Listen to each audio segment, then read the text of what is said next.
Hey everybody, it's Nathaniel Avila reporting from Dallas County, and who's here? Who's here with us today?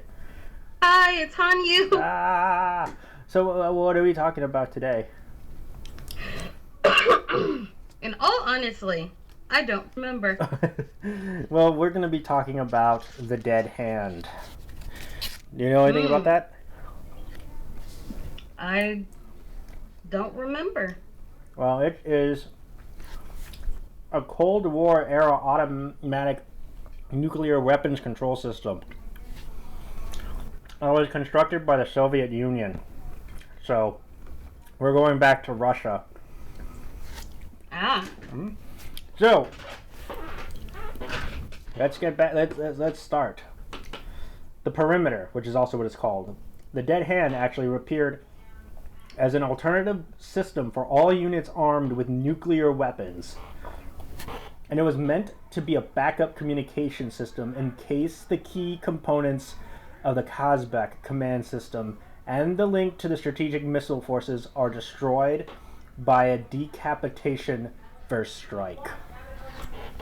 To ensure its functionality, the system was designed to be fully automatic with the ability to decide an adequate retaliatory strike on its own with no or minimal human involvement in the event of an all-out attack.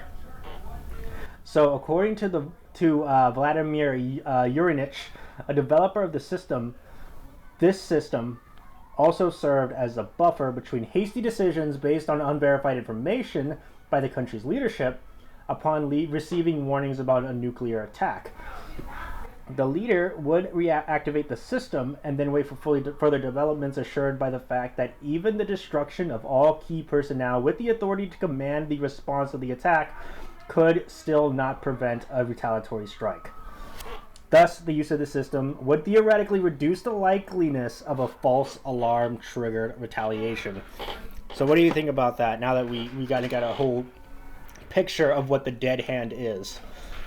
that's interesting. Mm-hmm. Yeah, so even with, in case someone were to go and nuke all of Russia, even like all the top heavy hitters, they would still be able to shoot their own nukes back at them regardless of the outcome. What do you think about that concept? That would be really upsetting, actually. Mm-hmm. Thank goodness we never had to use it. Am I right? True, very true. Mm-hmm. So, the purpose of the dead hand system was described in the book of the same name, and it was to maintain a second strike capability by ensuring that the destruction of the Soviet leadership would not have prevented the Soviet military from releasing its weapons. So, yeah, so what do you think about this whole thing with the Soviets wanting to make sure that they have the last hurrah no matter what? I don't know. So, it kind of brings into this whole thing about this whole mutually assured destruction idea about how you need nukes in order to have peace or whatever. Hmm. It would be interesting Mm-hmm. to be able to do that, but would it be beneficial? We do that now. True. So yeah, so nobody wants to launch the first one because if they know that if we launch the first one, then everyone else is launching theirs. So there's that. So let's go back to the Soviet concern about the issue, which grew with the U.S. development of highly accurate submarine-launched ballistic missile systems in the 1980s. So until then, the United States would have delivered most nuclear weapons by long-range bomber or ICBM.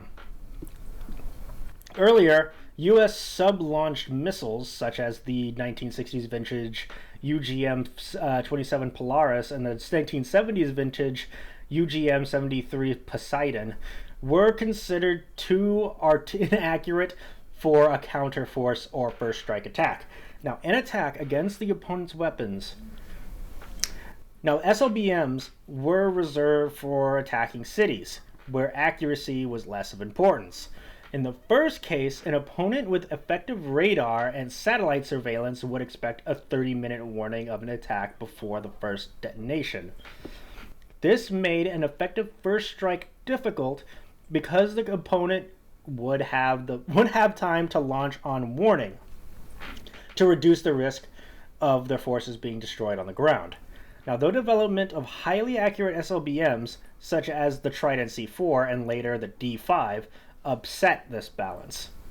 Now, the Trident D5 is considered as accurate as any land-based ICBM. Therefore, the US or the UK Trident submarine systems could stealthily approach an enemy's coast and launch highly accurate warheads at close range, inducing the available warning to less than 3 minutes, making a counterforce first strike or a decapitation strike viable. So yeah, that's what the Soviet Union was going up against. What do you think about that? That seems interesting and kind of scary if you think about it. Mm-hmm. Did you live during the Cold War? No. No? I don't think so, no. Do you think it would be... Because the Cold War ended in 1991.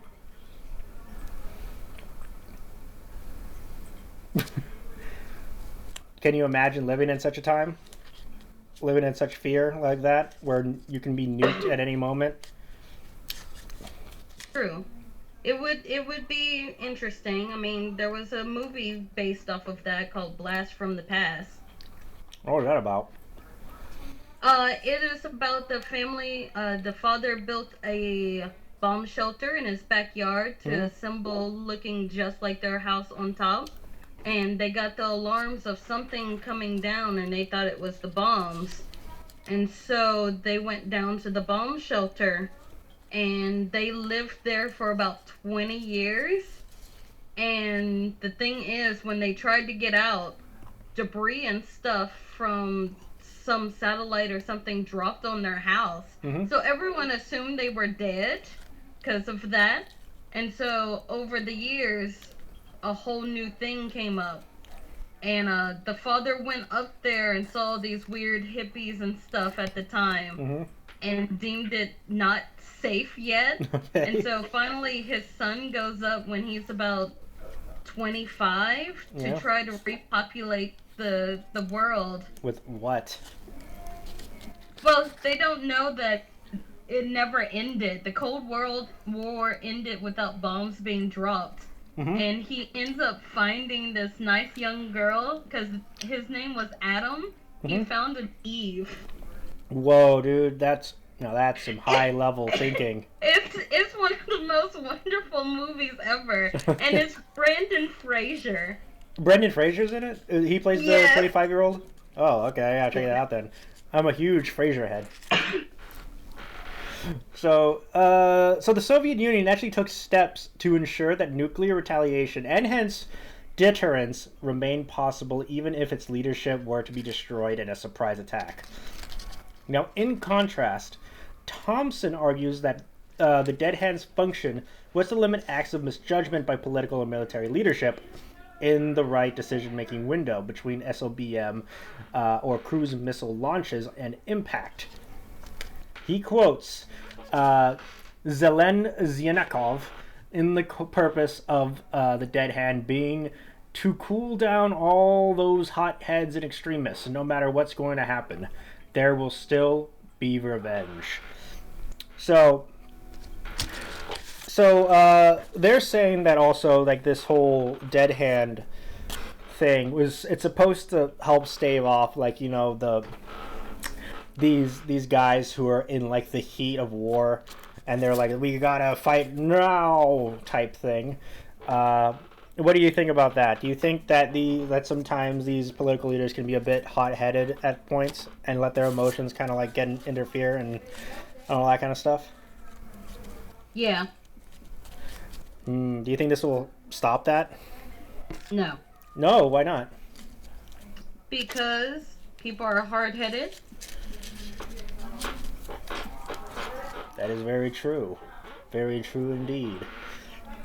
So upon activation and determination of the happening of the nuclear war, the system sends out a 15P011 command missile with a special 15B99 warhead that releases commands to open all silos and command centers of the RVSN with appropriate receivers in flight. The command missile system is similar to the U.S. Energy Emergency Rocket Communication System. So this is the only well-known element of the entire. The only well-known element of the entire system is in the complex. Sits a 15P011 rocket with the index of 15A11 developed by KB Yasno, based on the 15A16 rocket. So with commanding radio warhead designed 15B99, designed by the LPI Team Design Bureau. This ensures the transmission of launch orders from the Central Command Post to all missile launch complexes under the impedance of nuclear explosions and active ECMs during the unpowered flight phase. So technical operation is completely identical to operating in a 15A16 base rocket. The 15P716 launcher is a shift-shaped automatic passive system of the missile launch facility type, most likely upgraded facility coded as OS-84, but does not rule out the possibility of basing the rocket in other types of silos. Development began in 1974 by the order of the Ministry of Defense. Flight tests were carried out at the NIIP 5 range from 1979 to 1986. A total of 7 launches, with 6 successful and 1 partially successful, were conducted, and the system had entered the service in January of 1985. So the 15B99 warhead weighs 1,412 kilograms.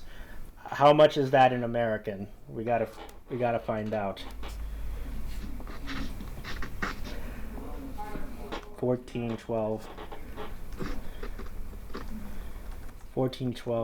kilograms to pounds. That's about 3 tons.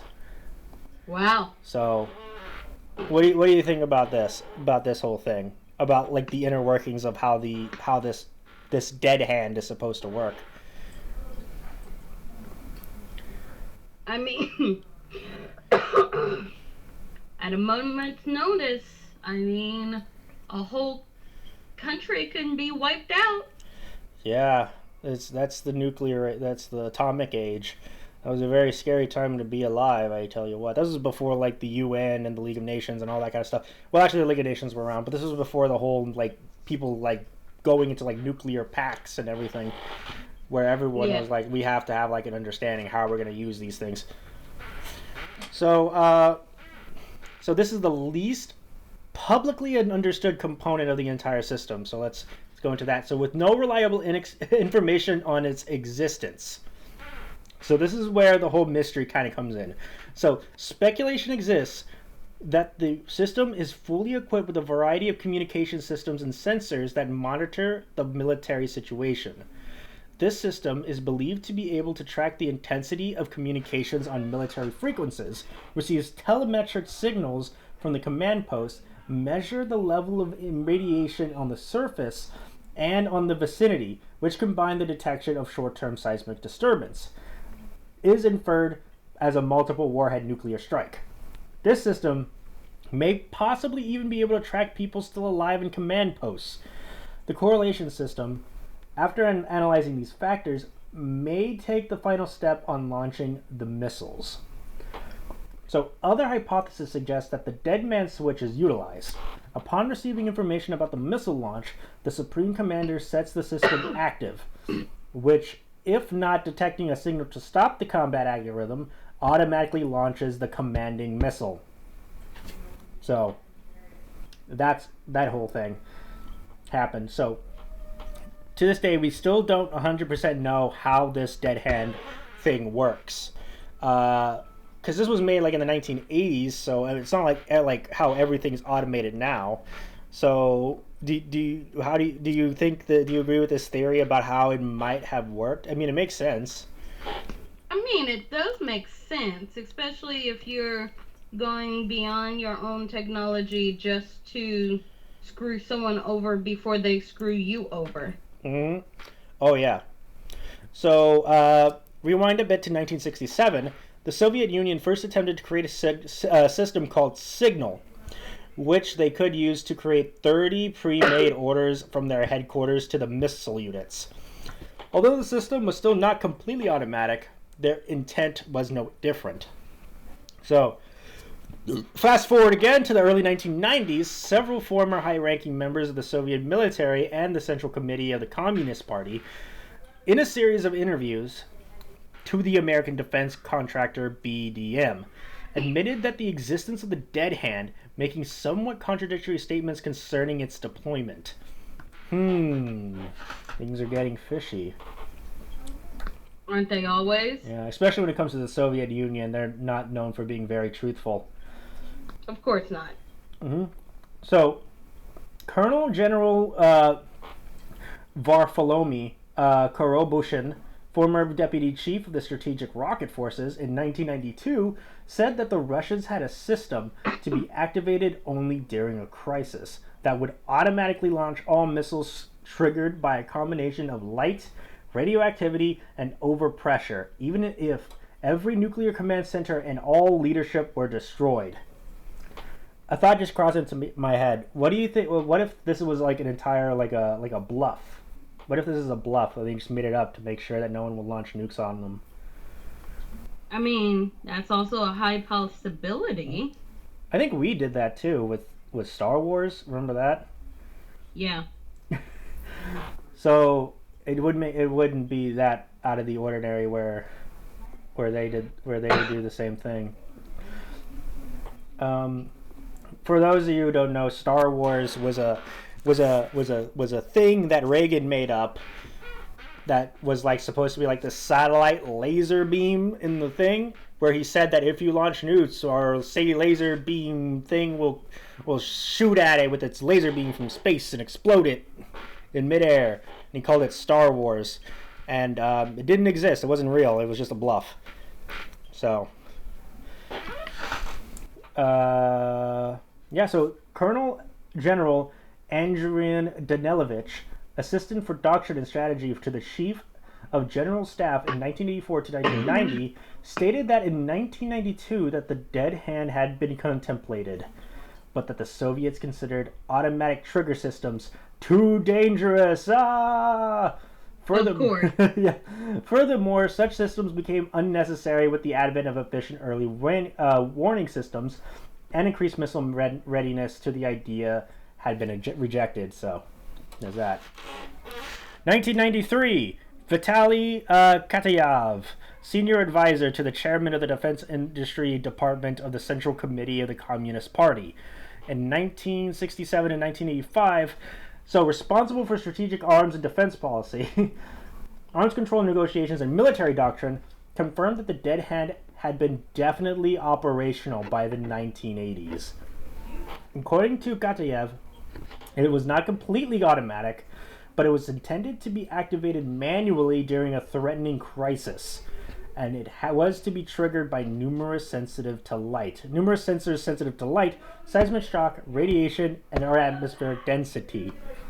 Now, although both Katayev and Korobushin claimed that the mechanism had already been deployed, Viktor Surikov, deputy director of the Central Scientific Research Institute for General Machine Building, in 1976 to 1992, confirmed that in 1993 the Soviets had designed an automatic launch system with seismic light radiation sensors, and said that the design had ultimately been rejected by Marshal Sergei Akromeyev on advice from Gorobushin and never materialized. So there's that. So what do you think? Did this dead hand thing really exist? Because we're kind of getting different stories here. I mean, it's a possibility. Mm-hmm. It seems to me, based on the information that we have, it seems to me that the dead hand did exist in some way, shape, or form. Though the Soviet Union might have been just embellishing like the automaticness of it all in order to try to deter the U.S. or Great Britain to not nuke them in this very high intense point in history. So that's what I'm leading more towards. So what do you think? Do you think that's why I've been in the right ballpark there? Yeah. Okay. I feel like that's how I'm feeling too. Great. So accounts differ actually as to the degree of automation of the dead hand. So in the 1993 issue of the New York Times, this is what it's written. This is from the article from the New York Times by William J. Broad. The dead hand system, he meaning Dr. Blair, describes today takes a defensive tread to its logical, if chilling, conclusion. The automated system, in theory, would allow Moscow to respond to a Western attack, even if top military commanders had been killed and the capital incinerated. So the heart of the system is said to lie in deep underground bunkers south of Moscow and at backup locations. In a crisis, military officials would send a coded message to the bunkers, switching from on the dead hand, if nearby ground-level sensors detected a nuclear attack on Moscow, and if a break was detected in communications links with the top military commanders.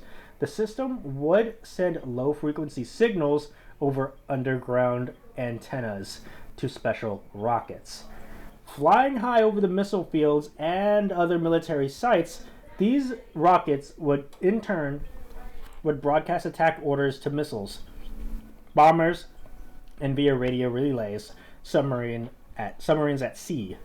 Contrary to some Western beliefs, Dr. Blair says many of Russia's nuclear-armed missiles in underground silos and on mobile launchers can be fired automatically. So, there's that.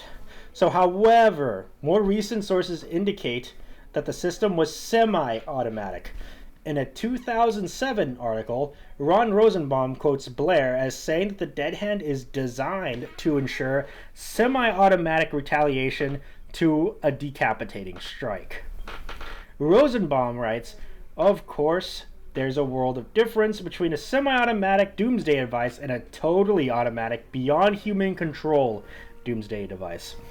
So, this is what David E. Hoffman wrote in The Semi-Automatic Nature of the Dead Hand in his article for Fresh Air. And they, meaning the Soviets, thought they could help those leaders by creating an alternative system so that the leader could press a button and that would say, "I delegate this to someone else. I don't know if are missiles coming or not. Somebody else decide." So if that were the case, he, meaning the Soviet leader, would flip on a system that would send a signal into deep underground bunker on the shape of a globe where 3 duty officers sat. If there were real missiles and the Kremlin were hit and the Soviet leadership was wiped out, which is what they feared, those guys in that deep underground bunker would have to decide whether to launch a very small command rockets that would take off, fly across vast territory of the Soviet Union, and launch all their remaining missiles. Now, the Soviets had once thought about creating a fully automatic system, sort of a machine, a doomsday machine, that would launch without any human action at all. When they drew that blueprint up and looked at it, they thought, this is probably crazy. Do you agree? Do you think it's crazy? No, I don't think it's crazy. Why not? I mean, isn't that what life's about? You take chances, make mistakes, get messy. That's true. But I don't know when you're talking about like a nuclear bomb. I don't know if that... I mean, sometimes you don't want to be messed with, so you stay over there and I'll stay over here. That's why I'm an introvert. Okay. Are you going to watch that new Oppenheimer film? I don't know. I heard that Nolan detonated an actual atom bomb for that film. Oh, He's into I that did not know practical. that. He's into that practical effects. So fast forward again to 2011, the commander of the Russian Strategic Missile Forces, Colonel General Sergei Karakayev, in an interview with some Russian tabloid newspaper, I can't pronounce it, confirmed the operational state of the perimeter assessment and communication system. So in 2018, Colonel General Viktor Yesin, the former chief of Russia's main staff of the Strategic Missile Forces, stated that the perimeter system might become effective in the wake of the United States withdrawal of the Intermediate Range Nuclear Forces Treaty. So, what do you think about that? So, they're saying that they might bring back the dead hand after the United States withdrawal to this treaty that was signed in 1987.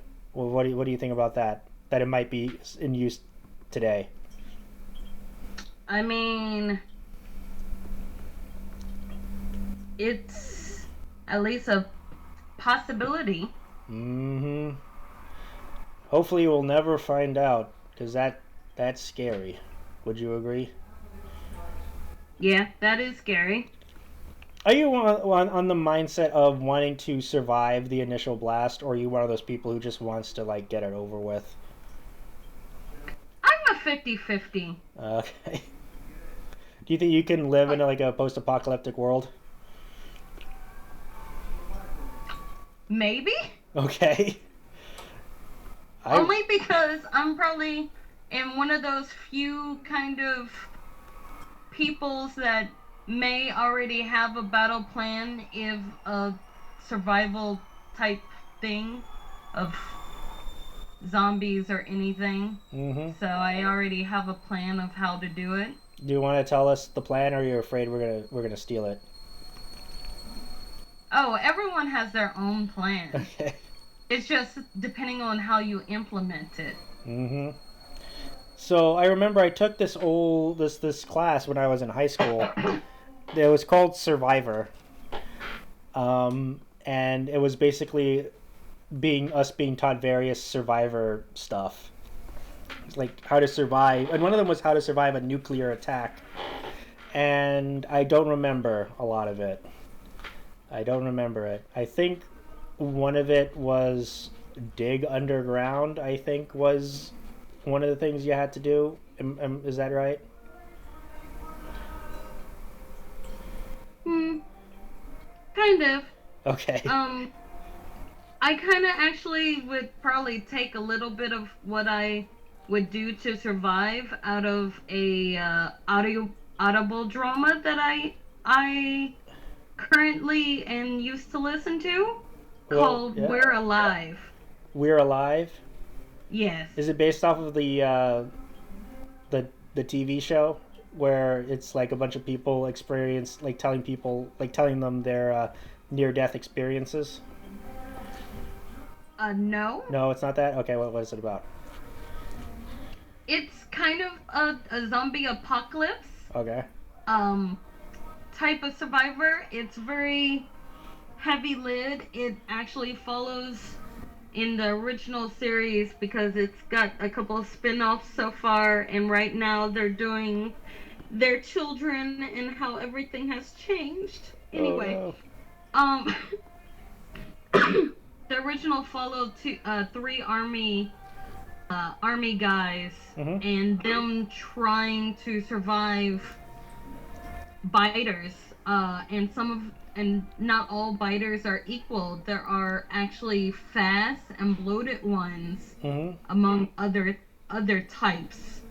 And you find out that the person that actually started this weird thing is trying to create new ones. And weirdly enough, the smarter you are in life, the smarter you are when you turn.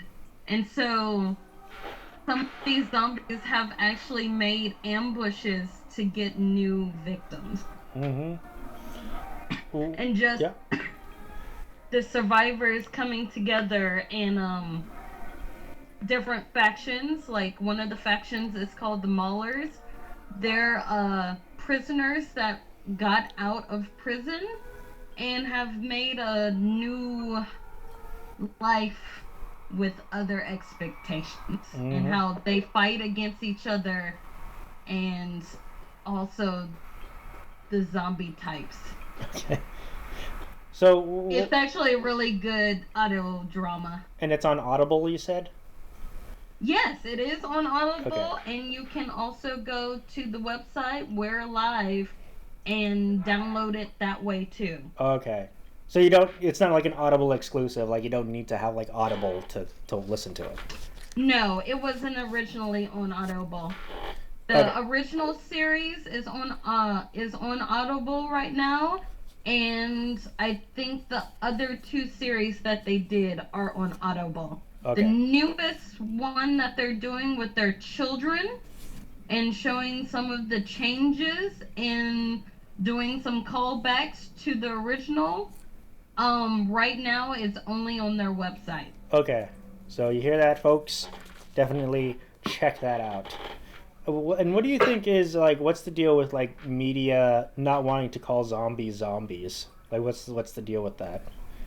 I think it's more of it would instill that zombie movies are prevalent, and even though they watch zombie movies in their own trope, this is their real life, so zombies can't actually be real because that's just what movies do. And that's Okay. what movies call them. And so to distinguish their real life from the zombies being called zombies, even though that's what they are, they try to make something new. Okay. That's interesting. Okay, I get it. But why just those zombies? Why not that same logic applied to like vampires or werewolves or stuff like that? Because I think the reason for that is werewolves and vampires are weirdly an older tradition, Okay. and they were more of a spoken legend that possibly could have been real. And so they were talked about before they became movies. Okay, I get it. Like their instances or essence was done way before they were put on the big screen. So vampires and werewolves can be interchangeable in movies or being talked about in both senses, because it's one of those, I heard it from a friend of a friend of a friend of a mother's of an uncle's of a niece 3 generations back that this happened. Right. Okay, I get it. That makes sense. Is The Walking Dead still out? Is the final season over? I honestly don't know. I didn't follow The Walking Dead. Oh snap! Not even when it was like the peak of TV. No? Oh snap! Oh yeah, that's like one of those shows where that kind of outstayed its welcome a little bit. It's not like it was on like Breaking Bad where they like ended it while it was still good, and well, so with The Walking Dead, after I think want to say about season 4 or 5, they divulged from the comics. Oh, that's a huge no-no. After that, it's completely a different story than how the comics go. Right. Have you seen the Last of Us?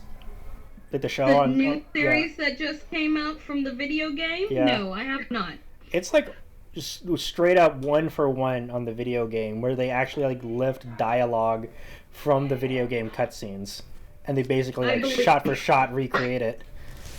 I believe that. I feel like some places are getting the permission from other sources, and so it's making it easier to make it come from the source material other than trying to divulge from the source material. Some places, the reason they do that or change things is because they're trying to keep the source material, or they don't have full permission to use all the stuff from the source material. Is that what happened So they to? have Yeah, what were you yeah saying?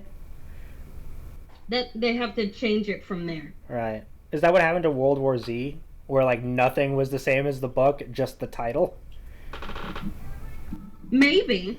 I Yeah. mean, to be honest, Willy Wonka and the Chocolate Factory is vastly different from the book that it was originally from, and that's because they couldn't use the book. But Charlie and the Factory is closer to the actual book than Willy Wonka and the Chocolate Factory. The Willy Wonka and the Chocolate Factory was the one that was made by Mel Stewart in the 1970s, right? Yes. Okay. But And then Charlie and the Chocolate Factory has Johnny Depp as Charlie. okay, Johnny Depp is Charlie. He's kind of old to play Charlie though. You mean he played as Wonka? He plays Willy Wonka. Yeah, it's been a while since I've seen it. So in But that one, that one's closer based on the actual book. really, so he had so Willy Wonka had a dentist dad in the book. I can't remember. I haven't read the book in a very long time. The ones that I still have prominent knowledge that differ between the book and the movie is I Am Legend and The Color Purple. I Am Legend is really actually more sad in the book and more fucked up in the book. Oh, excuse me. You can curse in this. It's fine. The book is way different than the movie that they did. Isn't like in the book the zombies are supposed to be like intelligent beings? Technically, they're not considered zombies. They're considered vampires. Oh, they're vampires. Because they sleep at night, and they're active at night. They sleep during the day. He goes and kills them during the day because they're not active. Right. And so, in the book, he finds another, he finds another human, and he finally is glad that he has another human being to actually talk to.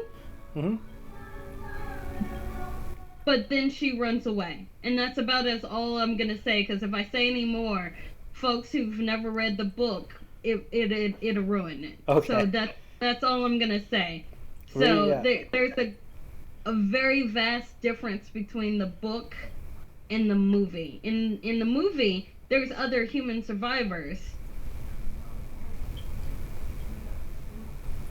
In the book, there's no human survivors in the book except for that one lady who runs away. We'll say that. We'll say that. Yes. Okay. Yes. So definitely check out the I Am Legend novel. At least before in preparation for the I Am Legend 2 movie coming out eventually with Michael B. Jordan. So also that's the Dead Hand also for you. You got to be careful out there because it might be the apocalypse because of the Dead Hand. Make sure you get your survival plan in order. You got to have a survival plan. Especially the people that you're going to not look for and those that you need to look for. Make sure you have a rendezvous point. Absolutely. So yeah, what's your entire opinion of this whole Dead Hand thing as a whole? It's a scary thought. As I slowly die on my own apocalypse. Okay. It's a scary thought that that's a possibility, but if it's true, we would have already been dead, and this is just the Matrix that we think we're living in an actual real world. So yeah, have you ever seen the show Chernobyl? I don't think so. Check out Chernobyl. It's made by the same person who's making the Last of Us show. It's about the whole Chernobyl disaster, the nuclear meltdown that happened in the Ukraine, which was then part of the Soviet Union in the 90s or the 80s or somewhere on there, and it shows like this about the effects of radiation and how terrible it is. So definitely check that out. It's on HBO. If you wanna see it. So yeah, that's the Dead Hand for you. I've been Nathaniel Avila. And I'm Hanyu. And we'll talk to you guys later. Bye. Bye. Thank you for listening to a Vision podcast, home of wacky talkies, The Kingdom, Evil Exists, and many more.